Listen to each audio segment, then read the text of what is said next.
चलो,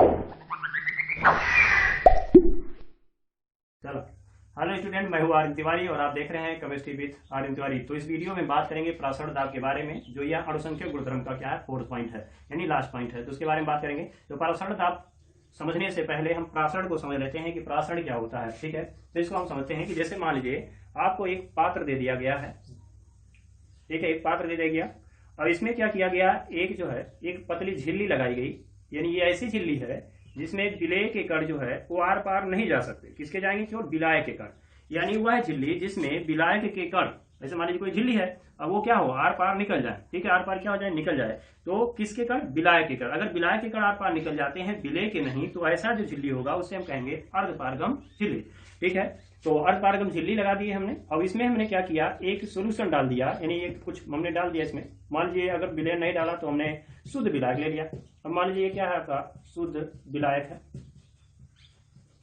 और यहां पे अगर बात करते हैं कि दूसरे स्थिति में हमने यहाँ पे क्या किया, एक विलयन डाल दिया। क्या डाल दिया, यहां पर हमने विलयन डाल दिया। ठीक है, अब जानते हैं कि अगर शुद्ध विलायक है तो इसका मतलब इसमें विलय नहीं है, तो विलय नहीं है तो इसकी सांद्रता क्या होगी, कम होगी। तो हमें कहेंगे कि इसकी सांद्रता क्या है, कम है।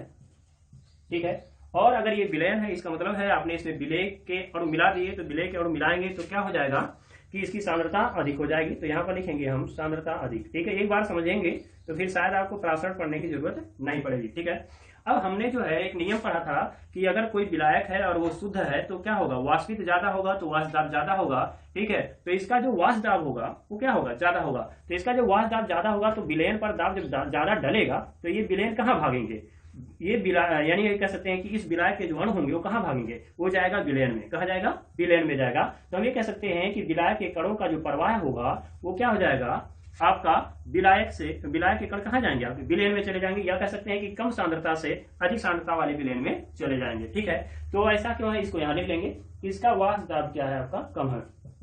वाष्प दाब इसका अधिक होगा और इसका क्या होगा, वाष्प दाब कम होगा। तो अगर कोई पूछता है, ठीक है, अगर कोई पूछता है कि आखिरकार प्रासरण की प्रक्रिया होती क्यों है, तो प्रासरण की प्रक्रिया इसलिए होती है कि शुद्ध विलायक का जो वाष्प दाब होता है वो अधिक होता है। जब दाब अधिक डालेगा तो क्या होगा, विलयन कम वाष्प दाब वाले की ओर जाएगा, यानी हम कह सकते हैं कि जिसकी सांद्रता अधिक होगी उसका वाष्प दाब क्या होगा, कम होगा। तो विलायक के जो कण होंगे वो कहाँ जाएंगे, विलयन में चले जाएंगे। ठीक है, तो हम ये कह सकते हैं, इसका डिफिनेशन लिखेंगे। ठीक है, कि वह प्रक्रिया जिसमें विलायक के कण कम सांद्रता वाले विलयन से अधिक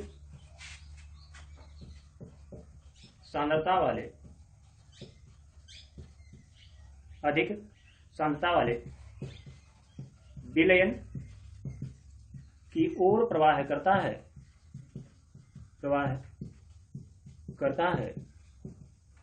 परासरण कहलाता है। क्या कहलाएगा, परासरण कहलाता है। ठीक है, तो हमने वो रीजन पढ़ लिया कि दाब, वाष्प दाब क्या था, कम सांद्रता वाला विलयन है तो उसका आंशिक दाब, वाष्प दाब क्या होगा, अधिक होगा, जिसके कारण वो क्या होगा, कम वाष्प दाब की ओर जाएगा। यानी कह सकते हैं कि विलायक का जो कण होगा वो कम सांद्रता से कहाँ जाएगा, अधिक सांद्रता की ओर जाएगा। तो इस प्रक्रिया को हम क्या कहेंगे, परासरण कहेंगे। अब इसमें हम बात करते हैं, इसको भी डिफिनेशन लिख लीजिए, अर्धपारगम झिल्ली। इसको क्या कहेंगे हम, अर्धपारगम झिल्ली। अर्धपारगम झिल्ली, इंग्लिश में इसको सेमी परमेबल मेम्ब्रेन यानी एसपीएम कहते हैं। ठीक है, अब बात करते हैं कि अर्धपारगम झिल्ली के बारे में। अर्धपारगम झिल्ली यानी सेमी परमिएबल मेम्ब्रेन। ठीक है, अब अर्धपारगम झिल्ली क्या होती है, वह झिल्ली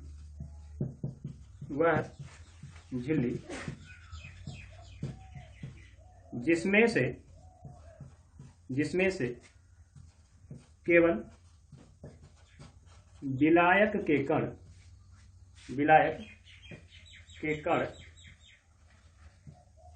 आर पार जा सकते हैं, विलय के नहीं, विलेय के नहीं अर्धपारगम झिल्ली कहलाता है। अर्धपारगम झिल्ली कहलाता है।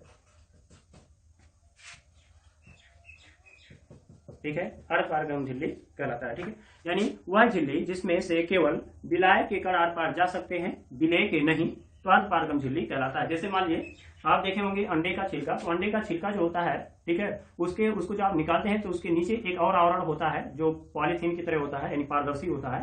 ठीक है, तो हम ये कह सकते हैं कि वह जो पारदर्शी टाइप का होगा, वह जो झिल्ली होता है, उसी को कह सकते हैं कि अर्धपारगम झिल्ली। या हम ये कह सकते हैं कि जैसे मान लीजिए किशमिश है, किशमिश का जो आवरण होगा, अगर आप पानी में भिगो देते हैं तो विलायक का जो कण होगा, ठीक है, तो हम कह सकते हैं पानी जो होगा वो कहाँ चला जाएगा, किशमिश में चला जाएगा। कहाँ चला जाएगा, किशमिश में चला जाएगा। तो उसका जो आवरण है वो क्या है, एक माध्यम है, जिससे क्या हो रहा है, जो उसका कह सकते हैं किशमिश में जो कह सकते हैं कि सुक्रोज की मात्रा है वो क्या हो रही है, पानी में तो नहीं जा पा रही है। क्यों? क्योंकि जो आवरण है, किशमिश का जो आवरण है वो क्या कर रहा है, विलेय के कणों को बाहर नहीं जाने दे रहा है, यानी पानी में नहीं जाने दे रहा है। ठीक है, कौन जा रहा है, केवल जल का अणु जा रहा है। तो जल क्या है, एक विलायक है। तो हम कहेंगे कि जो हमारा किशमिश का जो आवरण होगा वो क्या होगा, अर्धपारगम झिल्ली होगा। ठीक है, तो उसी को क्या कहेंगे, अर्धपारगम झिल्ली। तो परासरण की प्रक्रिया को अगर हम बात करें तो ये दो प्रकार के होते हैं, जिसमें कहते हैं अंतःपरासरण और एक क्या कहते हैं हम, बाह्य परासरण। ठीक है, तो अंतःपरासरण या बाह्य परासरण की अगर हम बात करें तो जैसे मान लीजिए आप एक वो ले लिए, मान लीजिए पात्र है जिसमें आपने जल रख दिया, ठीक है, और उसके बाद आपने इसमें किशमिश रख दिया। ठीक है, तो किशमिश कैसा होगा, ऐसे सूखा होगा। अब उसको कुछ समय के लिए जब आप रख देंगे तो ये किशमिश कैसा हो जाएगा, फूल जाएगा। किशमिश कैसा हो जाएगा, ये फूल जाएगा। बात में ना, तो फूल क्यों जा रहा है, क्योंकि इसमें जो विलायक के कण यानी जो जल है वो कहाँ चला जाएगा, किशमिश के अंदर चला जाएगा। ठीक है, तो हम कह सकते हैं कि जब विलायक के कण जो होंगे वो किशमिश के अंदर चले जाएंगे तो हम ये कहेंगे कि अंदर की ओर जा रहा है, इसलिए से कहेंगे हम अंतःपरासरण। क्या कहेंगे, इसे अंतःपरासरण कहेंगे। ठीक है, इसी प्रकार से अगर हम उल्टा इसको समझे कि अगर यह मान लीजिए अंगूर है, क्या है आपका, अंगूर है। ठीक है, और अंगूर को आपने क्या किया, चीनी कह सकते हैं कि इसको नमक में घोल दिया। किसमें, नमक के विलयन में आपने अंगूर को डाल दिया। तो आप ये देखेंगे कि अंगूर का जो पानी, यानी कह सकते हैं कि अंगूर जो विलायक होगा यानी पानी होगा वो किस में चला जाएगा, या विलयन में चला जाएगा, नमक के घोल में चला जाएगा। तो अंगूर क्या हो जाएगा, सिकुड़ जाएगा। तो अंगूर क्या हो जाएगा, सिकुड़ जाएगा। तो हम ये कह सकते हैं कि विलायक के कण क्या हो रहे हैं, अंदर से बाहर क्यों आ रहे हैं, जिसे हम बाह्य परासरण कह सकते हैं। ठीक है, तो इसे हम एक जो कह सकते हैं ऑस्मोसिस कहते हैं। ठीक है, तो उसको आप लिख सकते हो कि बाह्य परासरण क्या होता है और अंतःपरासरण क्या होता है। तो बाह्य परासरण क्या होगा कि जब हम अंगूर को क्या करते हैं, नमक के घोल में घोलते हैं, तो अंगूर के जो विलायक, अंगूर में जो विलायक का कण होता है वो क्या होता है, नमक के घोल में चला जाता है, जिससे अंगूर सिकुड़ जाता है। तो इस प्रक्रिया को हम क्या कहेंगे, बाह्य परासरण कहेंगे। अब अंतःपरासरण की बात करते हैं। जब हम किशमिश को पानी में रखते हैं तो किशमिश में क्या होता है कि जल, यानी कह सकते हैं कि विलायक के अणु जो होते हैं वो किशमिश के अंदर चले जाते हैं, जिसके कारण किशमिश क्या हो जाता है, फूल जाता है। तो उसे हम कहते हैं अंतःपरासरण। ठीक है, तो इसको आप लिख सकते हैं। अब इसमें हम एक चीज और समझते हैं कि अगर हम बात करें कि परासरण दाब क्या होता है, ठीक है, तो हम पहले अब इसको बात करेंगे कि परासरण दाब क्या होगा। तो परासरण दाब, ऑस्मोटिक प्रेशर, ऑस्मोटिक प्रेशर। ठीक है, तो ऑस्मोटिक प्रेशर क्या होगा, तो आपको लगेगा कि परासरण दाब यानी जो जिस दाब के द्वारा क्या हो रहा है, परासरण हो रहा है। ठीक है, तो इसमें अगर हम बात करें इसमें, तो हम इसका डिफिनेशन क्या लिखेंगे या इसको कैसे समझेंगे कि ये क्या कर रहा है, ये दाब डाल रहा है, यानी उसका वाष्प क्या कर रहा है, डाल रहा है, जिसके कारण विलायक के जो कण है वो कहाँ जा रहे हैं, आपके विलयन में चले जा रहे हैं। कहाँ चले जा रहे हैं, विलयन में चले जा रहे हैं। अगर आप यहाँ पर एक पिस्टन लगा दें, क्या लगा दें आप, पिस्टन लगा दें, कहाँ पर, विलयन के साइड में। कहाँ पर, विलयन के साइड में। यहाँ पर लगाएंगे तब तो गड़बड़ हो जाएगा। यहाँ विलायक के कण जो है वो क्या होंगे, तेजी से अंदर की ओर जाने लगेंगे, किसमें, विलयन में जाने लगेंगे। तो विलयन में जाने लगेंगे तो इसका परासरण बढ़ जाएगा। ठीक है, अब हमें समझना है परासरण दाब। तो कैसे हम मेजरमेंट करेंगे, तो हम क्या करेंगे, यहाँ से एक दाब डालेंगे, यहाँ से हम क्या करेंगे, बाह्य दाब डालेंगे, जिससे हम ये देखेंगे कि इसका जो परासरण की प्रक्रिया है वो क्या हो रही है, रुक जाए। ठीक है, यानी हम कह सकते हैं कि विलयन पर डाला गया वह बाह्य दाब जिसके कारण परासरण की प्रक्रिया रुक जाती है, वह क्या कहलाएगा, परासरण दाब कहलाएगा। ठीक है, तो लिखेंगे वह प्रक्रिया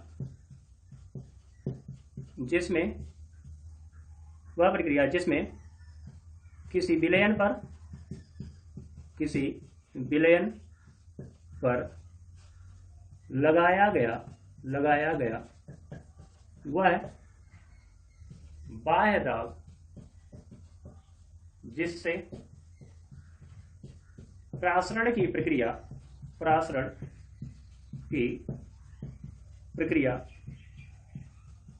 रुक जाती है, प्रासरण की प्रक्रिया रुक जाती है, प्रासरण दाब कहलाता है, प्रासरण दाब कहलाता है। ठीक है, यानी हम कह सकते हैं कि वह प्रक्रिया जिसमें किसी विलयन पर लगाया गया वह दाब जिससे प्रासरण की प्रक्रिया रुक जाती है, प्रासरण दाब कहलाता है। ठीक है, तो वही है कि प्रासरण की प्रक्रिया को रोकने के लिए जो हम दाब लगाएंगे उसे क्या कहेंगे, हम प्रासरण दाब कहेंगे। ठीक है, तो अगर इसकी हम बात करें तो इसमें हम थोड़ा सा डेरिवेशन देखते हैं। तो अगर हम बात करें स्थिर ताप पर, ठीक है, तो स्थिर ताप पर अगर बात करें तो किसी विलयन का जो प्रासरण दाब होता है यह है आपका पाई। प्रासरण दाब जो होता है उसकी सांद्रता के क्या होगा, समानुपाती होगा। तो हम कहेंगे कि ये हो जाएगा आपका प्रासरण दाब, प्रासरण दाब। ठीक है, और ये हो जाएगा उसके सांद्रता के। जितना ज्यादा सांद्र होगा उतना ही ज्यादा उसका क्या होगा, प्रासरण होगा। इसको दिया था, ठीक है, बॉयल 1/2 के नियम से। ठीक है, तो बॉयल 1/2 का जो नियम ये कहता है कि स्थिर ताप पर किसी विलयन का जो प्रासरण दाब होता है उसके सांद्रता के क्या होगा, समानुपाती होता है। ठीक है, अब एक और नियम पढ़ते हैं, स्थिर सांद्रता पर। स्थिर सांद्रता पर, तो स्थिर सांद्रता पर बात करेंगे तो पाई इज प्रोपोर्शनल टू किसके हो जाएगा, आपका टेम्परेचर के। यानी किसी विलयन का जो प्रासरण दाब होगा यानी पाई होगा, ठीक है, स्थिर सांद्रता पर उसके क्या होगा, टेम्परेचर के समानुपाती होगा। बात में रहा है, तो हमें कहेंगे किसी विलयन का जो प्रासरण दाब होता है, ठीक है, स्थिर सांद्रता पर उसके टेम्परेचर यानी कह सकते हैं ताप के समानुपाती होता है या परम ताप के समानुपाती होता है। ठीक है, तो इससे दिए थे चार्ल्स वांट हाफ के नियम से। ठीक है, चार्ल्स वांट हाफ के नियम से। अब इसको मान लीजिए समीकरण नंबर 1 और इसको मान लीजिए समीकरण नंबर 2। इसको लिखेंगे समीकरण 1 तथा 2 से। तो समीकरण 1 2 से अगर बात करें तो पाई इक्वल टू क्या हो जाएगा आपका, पाई इज प्रोपोर्शनल टू किसके है, सी एन टी के। इसको सी इंटू टी लिख सकते हैं। अब जानते हैं कि पाई प्रोपोर्शनल का साइन हटाने के लिए हमें कोई नियतांक लगाना पड़ता है, तो इसी को बोलेंगे पाई इक्वल टू हो जाएगा एस सी टी। तो हम लिख सकते हैं इसको pi equal to C S T. ठीक है, तो पाई बराबर प्रासरण दाब बराबर छत्रपति शिवाजी टर्मिनल, यानी Chhatrapati Shivaji terminal in C S T. ठीक है, मुंबई का एक क्या है आपका एक स्टेशन है। ठीक है, पाई इक्वल टू क्या हो जाएगा आपका सी एस टी है। ठीक है, अब यहाँ पे बात करते हैं जहां लिख लेंगे, जहां पाई बराबर लिखेंगे प्रासरणता। ठीक है, उसके बाद सी बराबर लिखेंगे सांद्रता, विलयन का क्या होगा, सांद्रता होगा, और यस क्या होगा आपका नियतांक होगा। क्या होगा आपका नियतांक होगा, जिसका मान लिख सकते हैं, जिसका मान आर यानी गैस नियतांक के बराबर होता है, के समान होता है। ठीक है, तो हम ये कह सकते हैं कि जो यस होता है वो क्या है, एक नियतांक है या प्रोपोर्शनैलिटी कांस्टेंट है। ठीक है, तो जिसका मान जो है वो आर के मान के क्या होगा, यानी गैस नियतांक के मान के क्या होगा, समानुपाती होगा। अब यहाँ पे बात करते हैं कि एक हमने और पहले पढ़ा है कि जो सांद्रता होती है वो किसे कहते हैं, यानी किसी एकांक आयतन में उपस्थित मोलों की संख्या। ठीक है, तो इसको हम लिख सकते हैं पाई इक्वल टू सी बराबर क्या लिख सकते हैं, एन बाई वी लिख सकते हैं। ठीक है, एकांक आयतन में उपस्थित मोलों की संख्या जो होगी उसकी सांद्रता कहलाती है। और इसके बाद लिखेंगे एस टी। अगर हम पाई को इधर लिख दें, ठीक है, तो पाई इंटू वी लिख सकते हैं। ठीक है, इक्वल टू एन हो जाएगा। ठीक है, और एस टी हो जाएगा, इक्वल टू क्या हो जाएगा, एन एस टी हो जाएगा। तो इसको लिख सकते हैं ऐसे, P V equal to N S T, एक फार्मूला ये बन जाएगा। और एन बराबर क्या है, जहां लिख सकते हैं, जहां एन बराबर क्या हो जाएगा, विलेय के मोलों की संख्या, विलेय के मोलों की संख्या। ठीक है, अब इसको अगर देखें तो पाई वी इक्वल टू क्या लिख सकते हैं, विलेय के मोलों की संख्या बराबर क्या हो जाएगा, विलेय का भार बटे अनुभार। तो इसको हम डब्ल्यू वी बाई क्या लिखेंगे, एम भी लिखते हैं, क्योंकि हमने विलेय के बारे में हमने बी माना था और विलाय को हमने ये माना था, शुरुआत से हम मानते चले आ रहे हैं, तो इसको ऐसे लिखेंगे। और उसके बाद एस टी। ठीक है, तो ये हो जाएगा आपका एक फार्मूला, और जो कि वेरी वेरी इंपॉर्टेंट फार्मूला है। इससे हम क्या करेंगे, न्यूमेरिकल को देखेंगे। ठीक है, तो हम बात करते हैं यहाँ पर विसरण के बारे में। विसरण क्या होता है, ठीक है, तो जैसे डिफ्यूजन है, ठीक है, तो विसरण क्या होता है उसको समझते हैं। जैसे मान लीजिए आपने एक गिलास या कह सकते हैं एक बीकर आपने पानी ले लिया, ठीक है, और उसमें आपने नमक का घोल डाल दिया। ठीक है, तो नमक का टुकड़ा डाल दिया, या घोल ही बात कर लें, तो अगर आपने नमक का टुकड़ा डाल दिया तो ये नमक का टुकड़ा क्या होगा, धीरे धीरे घुलने लगेगा। धीरे धीरे घुल करके क्या होगा, पूरे विलयन में फैल जाएगा। तो हम कहेंगे कि जो नमक का टुकड़ा था उस समय उसकी सांद्रता क्या रही होगी, ज्यादा होगी, जिसे हम विलेय कहेंगे। तो विलेय की सांद्रता क्या होगी, ज्यादा होगी। जैसे जैसे समय बीतता जाएगा वह विलयन में क्या होगा, गत करता जाएगा, यानी विलयन में घुलता जाएगा, ठीक है। और वह जब घुलते घुलते जाएगा तो एक समांगी विलयन का निर्माण कर लेगा। तो हम ये कहेंगे कि यह जो प्रक्रिया होगी वह क्या कहलाएगी, विसरण कहलाएगी। यानी हम कह सकते हैं जैसे कहते हैं वो बिसर गया। तो बिसर गया मतलब क्या हो, भोजपुरी में बोल रहे हैं कि बिसर गया, तो मतलब बिसर गया मतलब पता नहीं कहाँ चला गया, ठीक है। यानी उसका कोई लिमिटेशन नहीं है। यानी जो विलय को जैसे आप मिलाएंगे तो धीरे धीरे विलायक में क्या हो जाएगा, घुल जाएगा, ठीक है, और उसकी सांद्रता धीरे धीरे घट जाएगी। तो उसको हम क्या लिखेंगे, ठीक है, लिखेंगे जब किसी विलेय को विलायक में घोला जाता है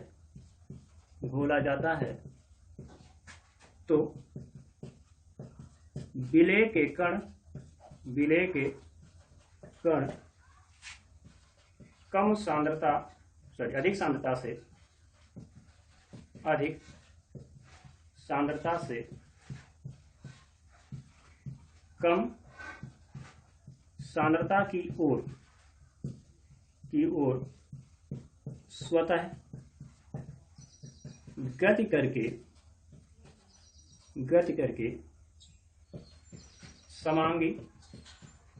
विलयन का निर्माण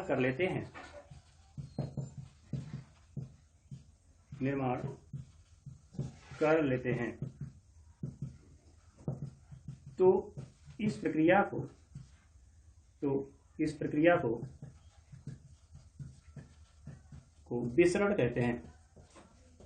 विसरण कहते हैं। बात समझ है? यानी हम कह सकते हैं कि जब किसी विलेय को विलायक में घोला जाता है तो विलेय के कण अधिक सांद्रता से कम सांद्रता की ओर स्वतः गति करके समांगी विलयन का निर्माण कर लेते हैं। तो इस प्रक्रिया को हम क्या कहते हैं, विसरण कहते हैं, ठीक है। वही है कि जब आप चीनी या नमक को, या हम कह सकते हैं किसी सांद्र विलयन को क्या करते हैं, आप तनु विलयन में मिलाते हैं, तो सांद्र यानी विलेय के जो कण होते हैं वो क्या होते हैं, सांद्र की ओर, सांद्र से क्या तनु की ओर जाने लगते हैं। यह प्रक्रिया क्या कहलाती है, विसरण कहलाती है। अब बात विसरण तथा परासरण में अंतर के बारे में, ठीक है। तो इसको आप हेडिंग डाल देंगे, विसरण तथा परासरण में अंतर। तो देखिए जरा, हमने अभी बात किया जो विसरण है उसमें विलेय का कण क्या हो रहा है, अधिक सांद्रता से कम सांद्रता की ओर जा रहा था। तो इसमें हम लिख सकते हैं, पहला पॉइंट आप लोग लिख लेंगे कि इसमें विलेय के कण क्या है, विलेय के जो कण है वो क्या होंगे, अधिक सांद्रता से निम्न सांद्रता की ओर क्या करते हैं, गमन करते हैं। बात समझ रहा है? यानी लिखेंगे इसमें विलेय के कण अधिक सांद्रता से निम्न सांद्रता की ओर प्रवाह करते हैं या गमन करते हैं, गति करते हैं। इसमें अगर हम परासरण की प्रक्रिया में लिखते हैं तो परासरण में हमने देखा था कि जो विलायक के कण थे वो जा रहे थे इसमें निम्न सांद्रता से उच्च सांद्रता की ओर। तो हम कह सकते हैं कि इसमें विलायक के कण निम्न सांद्रता से उच्च सांद्रता की ओर प्रवाह करते हैं, ठीक है। विलायक के कण जो होंगे वो निम्न सांद्रता से कहां जा रहे थे, उच्च सांद्रता की ओर जा रहे थे। उसके बाद दूसरे की बात करें तो उसमें विसरण की प्रक्रिया है। जैसे मान लीजिए आपको जल है और उसमें आपको चीनी घोलना है, तो आपको वहां पर अर्धपारगम झिल्ली की जरूरत नहीं पड़ती है। तो हम ये कहेंगे कि इसमें अर्धपारगम झिल्ली की आवश्यकता नहीं होती है। जबकि अगर हम परासरण में देखें तो परासरण जो है वो अर्धपारगम झिल्ली की जरूरत पड़ेगी, ठीक है। तो दूसरा आप लिख सकते हैं कि इसमें अर्धपारगम झिल्ली की आवश्यकता होती है, ठीक है। यह हम कह सकते हैं कि यह प्रक्रिया अर्धपारगम झिल्ली के द्वारा होती है। और इसमें विसरण में लिखेंगे कि यह प्रक्रिया अर्धपारगम झिल्ली के द्वारा नहीं होती है, ठीक है, या उसकी आवश्यकता नहीं पड़ती है, ठीक है। और अगर आप बात करें तो विसरण है, अगर आपने एक बार चीनी को, ठीक है, चीनी को अगर आपने पानी में डाल दिया, ठीक है, तो आप उसके घोलने को नहीं रोक सकते। बात मेरा, तो हम कह सकते हैं कि विसरण की प्रक्रिया को रोका नहीं जा सकता, विसरण की प्रक्रिया को रोका नहीं जा सकता, ठीक है। लेकिन अगर इसमें बात करें तो इसमें हम परासरण की प्रक्रिया में, तो परासरण की प्रक्रिया को हम रोक सकते हैं। कैसे? परासरण दाब से। यानी आप दाब, एक्सटर्नल फोर्स क्या लगा दो, किस पे, विलयन पे, यानी सॉल्यूशन पे आप बाहरी दाब लगा दोगे तो क्या हो जाएगा, विलायक के कण जो होंगे वो विपरीत दिशा में भी आ सकते हैं, ठीक है। तो हम ये कह सकते हैं कि परासरण की प्रक्रिया को रोका जा सकता है। परासरण की प्रक्रिया को क्या होगा, हम कह सकते हैं रोका जा सकता है या रोक सकते हैं, ठीक है। तो ये हो गया विसरण और प्रासरण में क्या हो गया अंतर की। अब के प्रकार की, तो प्रासरण दाब के आधार पर विलयन जो होते हैं वो निम्न प्रकार के होंगे। तो उसको हम समझते हैं एक फिगर से समझते हैं, ठीक है। तो इसमें देखिए, इसमें आप खुद जज कर सकते हैं कि कैसे विलयन होंगे। अब सोचिए हमारे पास दो विलयन है, मान लीजिए सोल्यूशन आपका फर्स्ट है, ठीक है, और ये सोल्यूशन आपका सेकंड है, ठीक है। हमने इसमें क्या किया, दो विलयन लिया, एक विलयन फर्स्ट मान लिया, एक विलयन हमने सेकंड में मान लिया। तो हमारे पास क्या क्या स्थितियां हो सकती हैं या विलयन किस प्रकार के हो सकते हैं। तो मान लीजिए ये भिन्न भिन्न पदार्थ हैं, भिन्न भिन्न पदार्थ हैं जो दो विलयन है, जो क्या है दो विलयन है। अगर हम इसका टेम्परेचर क्या कर दें, कांस्टेंट रखें, यानी टेम्परेचर को स्थिर रख दें, तो हम ये कह सकते हैं एक स्थिति में कि इन दोनों का परासरण दाब क्या हो, समान हो। यानी एक स्थिति में अगर रखें तो ना तो इसका विलायक का कण इसमें जा सके और ना तो इसका विलायक का कण इसमें जा सके।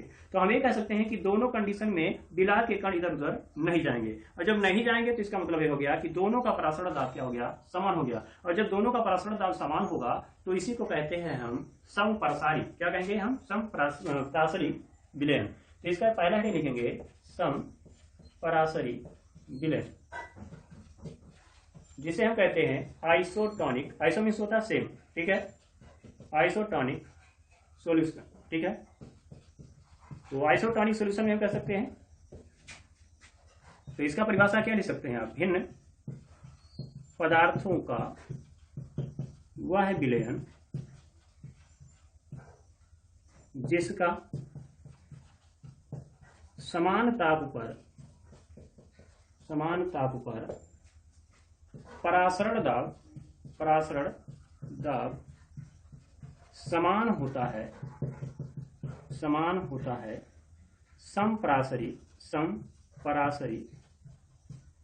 विलयन कहलाता है, ठीक है। तो इसमें अगर बात करें तो दोनों का वाष्प दाब क्या है, समान है, यानी परासरण दाब क्या है आपका, समान है। तो पाई 1 इक्वल टू क्या हो जाएगा, पाई 2 के, पाई 1 इक्वल टू क्या आ जाएगा, पाई 2 के हो गया। अगर इसे लिखें तो आप जानते हैं पाई इक्वल टू CST के, क्या होगा, CST के इक्वल टू क्या आ जाएगा, इसका भी CST होगा। यानी आपने तापमान को क्या किया, निश्चित कर दिया, तो ये TT कैंसिल हो जाएगा, और यस क्या है आपका नियतांक है, ये भी निश्चित क्या हो जाएगा, निश्चित हो। अब इनका कंसंट्रेशन हो सकता है C1 हो और इसका कंसंट्रेशन हो सकता है C2 हो। तो अगर बात करें तो इसकी सांद्रता को हम कह सकते हैं N, तो इसको N1 हो जाएगा, और बटे क्या लिख सकते हो, B1 इक्वल टू क्या लिख सकते हो, N2 लिख सकते हो, इक्वल टू क्या लिख सकते हो, B2 लिख सकते हो। और जानते हो कि N1 क्या है आपका विलय, N1 क्या है आपका विलय के मोलों की संख्या है पहले विलयन के लिए, और N2 क्या है विलय के मोलों की संख्या दूसरे विलयन के लिए। तो इसको लिख सकते हैं कि W1 बटे क्या हो जाएगा, MB इंटू क्या हो जाएगा, M1, ठीक है, इंटू क्या लिख सकते हो, B1 इक्वल टू क्या लिख सकते हो, W2 लिख सकते हो, अपान क्या हो जाएगा, M2 हो जाएगा, इंटू क्या हो जाएगा, B2 हो जाएगा। तो हम कह सकते हैं इस टाइप से अगर विलयन कैसा है, यानी समप्रसारी है, तो उसके लिए आप ऐसा फार्मूला लगा सकते हो, ठीक है। या हम कह सकते हैं कि यह विलयन उन्हीं के लिए लागू होता है, कि यह रूल जो है उन्हीं के लिए लागू होगा। समप्रसारी विलयन वही होंगे जिसमें ना तो संगुणन की प्रक्रिया होती है, ना तो आपका वियोजन की प्रक्रिया होती है। बात करते हैं दूसरे विलयन के, तो दूसरे प्रकार का अगर हम दो पदार्थ का हम विलयन ले लें, जैसे मान लीजिए हमने माना था कि सोल्यूशन क्या है आपका, ये पहला है, और ये मान लीजिए सोल्यूशन आपका दूसरा है, ठीक है। तो इसमें क्या हो सकता है, अगर मान लीजिए इसमें हमने पहला सोल्यूशन रखा और इसमें हमने दूसरा सोल्यूशन रखा, तो एक स्थिति थी कि दोनों का समान हो जाए तो समपरासरी था। अब ये कह सकते हैं किसी एक का ज्यादा हो जाए। अगर मान लीजिए सोल्यूशन ए का जो परासरण दाब है यानी पाई 1 ग्रेटर देन है किसके, पाई 2 के, तो हम कहेंगे कि इसका परासरण दाब जब ज्यादा होगा तो इसके जो विलायक के कण होंगे वो दूसरे वाले विलयन में जाने लगेंगे, ठीक है। तो हम ये कह सकते हैं कि जब, और यहाँ पर हमने क्या लगाया है, अर्धपारगम झिल्ली लगाया है, ठीक है। तो हम ये कह सकते हैं कि जब दो भिन्न प्रकार के विलयनों को अर्धपारगम झिल्ली में से गुजारा जाता है, ठीक है, तो जिस विलयन का वाष्प दाब यानी जिस विलयन का जो परासरण दाब होगा वो अधिक होगा, उसे हम क्या कहेंगे, अतिपरासरी कहेंगे। क्यों, क्योंकि यह हाइपरटोनिक है, क्योंकि ये इसके विलायक के कण जो होंगे इसमें जाने लगेंगे। और जिसका वाष्प दाब कम होगा उसे हम हाइपोटोनिक या आधपरासरी कहेंगे, ठीक है। तो हम ये कह सकते हैं कि जब दो भिन्न प्रकार के विलयनों को अर्धपारगम झिल्ली में से गुजारा जाता है तो जिस विलयन का प्रासरण दाब अधिक होता है उसे अतिपरासरी विलयन कहते हैं तथा जिस विलयन का परासरण दाब कम होता है उसे आध परासरी कहते हैं। बस में है, यानी जिसमें प्रासरण की, अगर मान लीजिए दो सोल्यूशन आपने रखा हुआ है और उसमें सेमी परमेबल मेम्ब्रेन रखा हुआ है, तो जिसका यानी प्रासरण दाब क्या होगा, ज्यादा होगा, उसे हम अति परासरी कहेंगे, और जिसका कम होगा उसे हम आध परासरी विलयन कहेंगे। ठीक है, तो वीडियो बड़ा हो जा रहा है, इसलिए जो है इससे कुछ टॉपिक पॉइंट्स बचे हुए हैं। जैसे मान लीजिए आपका रिवर्स ऑस्मोसिस था, यानी जो है कह सकते हैं व्युत्क्रम प्रासरण जिसे कहते हैं, रिवर्स ऑस्मोसिस है, और इससे रिलेटेड जो क्वेश्चंस हैं उसके बारे में हम नेक्स्ट वीडियो में बात करेंगे, और कुछ उसमें IIT और नीट के क्वेश्चंस को हम सॉल्व करेंगे। तब तक के लिए जय हिंद, और आप पढ़ते रहें। अगर आपको कोई दिक्कत है तो आप कमेंट बॉक्स में लिखते रहें, और इस वीडियो से रिलेटेड कोई सजेशन है तो उसे भी आप देते रहें।